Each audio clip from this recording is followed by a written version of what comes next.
आज बनवणार आहे आपण वडापाव। त्यासाठी हे 5-6 बटाटे मी उकडून घेतलेले आहे, ते आपण सोलून घेऊया। इथे बटाटे मी सोलून घेतलेले आहे, आपण याला मॅश करून घेऊया।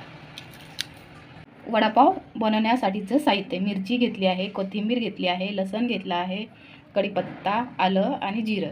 आपण याला मिक्सरला काढून घेऊया। सगळं मिक्सरला वाटून घेतलेलं आहे, थोडं जाडसरच ठेवलं आहे।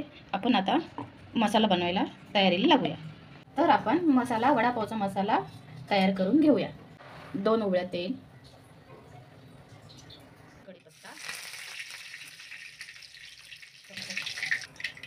कढीपत्ता बारीक चिरून घेतलेला आहे। आपण हिंग टाकत आहोत, किसलेला मसाला। इथे आपण वाटून घेतलेला मसाला टाकला आहे। आपण हळद घालत आहोत। आता घालूया आपण बटाटा मॅश केलेला।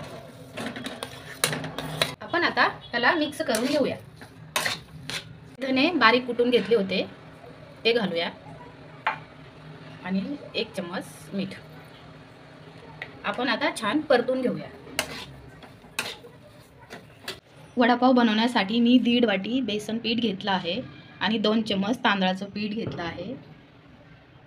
चवीनुसार मीठ घालत आहे, चिमूटभर खायचा सोडा घालत आहोत, भर हळद। आपण आता मिक्स करून घेऊया। आपण आता थोडं थोडं करून पाणी टाकून मिक्स करून घेऊया। आपलं बेसन पीठ मिक्स करून झालेलं आहे। ह्या पद्धतीने मिक्स करायचं, जास्त घट्टही नाही आणि पातळ सुद्धा नाही। आपलं आता वडापावचं बेटर थंड झालेलं आहे। आपण आता वडे करायला घेऊया।